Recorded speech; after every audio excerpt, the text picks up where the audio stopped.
Also in the street plan of Washington, you find pentagrams. So here we have two pentagrams in the street plan of Washington. The top one points into the Capitol building, and the one at the bottom points into the White House. This is a political building, so we're told. In fact, it's a temple to a secret society, built by the Freemasons to a specific design, Congress, the Congress building.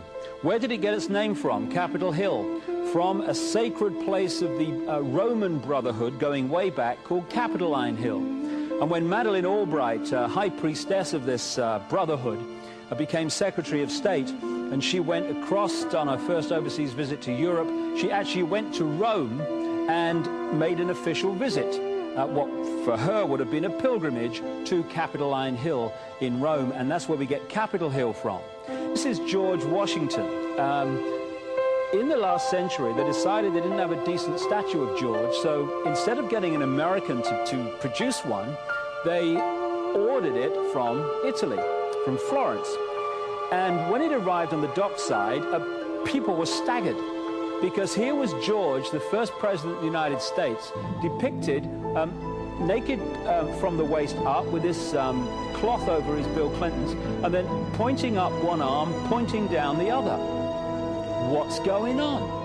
Unless you realize where these people are coming from, it's inexplicable.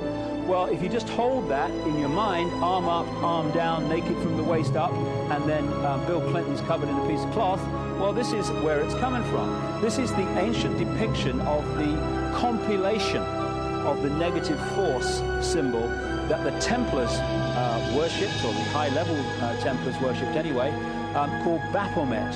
And this is why they depicted George Washington in that way.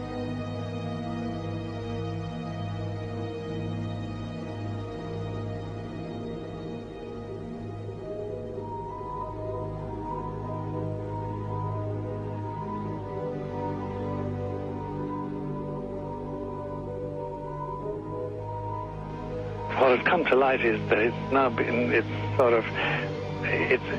is not so surprising for a lot of people that there are covens amongst the very educated class, architects, doctors, lawyers, priests, brokers, and the leisure class. These are people who have made pacts with the devil.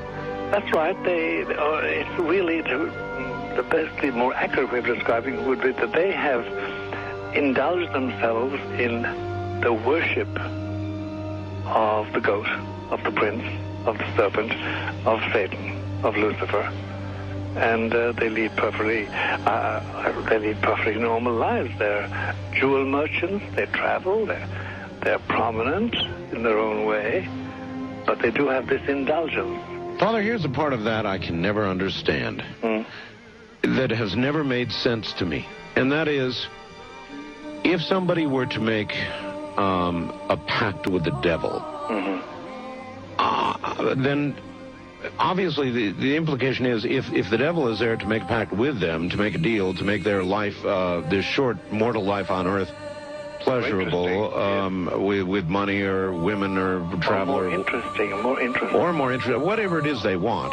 Yes. Then they are aware of the presence of the devil, and they are obviously aware then of the presence of God as well, and they nevertheless make a conscious, stupid, short-term, blind choice to take what they can get in this lifetime. And to embrace one, you must embrace the other. It's not like it's some wishy-washy person. I know you do.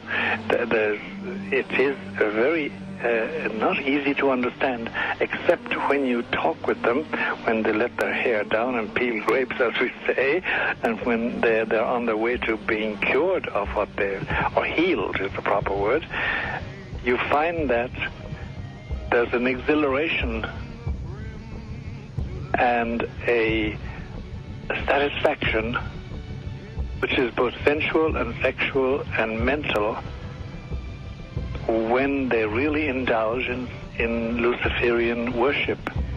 There is a peculiar exhilaration. Like a drug, then? Yes, it's a peculiar exhilaration. And of course, the godly instincts in us all, the angelic in us all, because we all have something angelic and something godly, besides everything else, a lot of other negative things, that is quenched. And you find in them a horror of anything, what we call sacred and holy, or sacrosanct, or the idea of the idea of the sacred, of the awesome.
How in the world did you ever get involved in praying to demon spirits?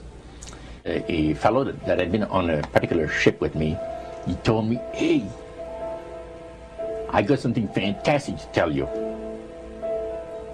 He said, "I am affiliated with people that speak with the spirits of the dead.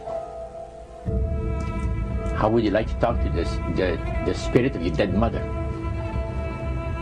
And I was shocked. I was shocked. He said, "You wouldn't be afraid of talking to the spirit of your dead mother, would you?" Well, I said, "I'll tell you what, I would have to give that some thought, because it's something I never thought about before in my life." Most of us probably haven't. A little afraid of something like that. Well, he says, you know, it's written all over your face. You're afraid of going to a seance. But he says, "I know you. He says, you're going to come."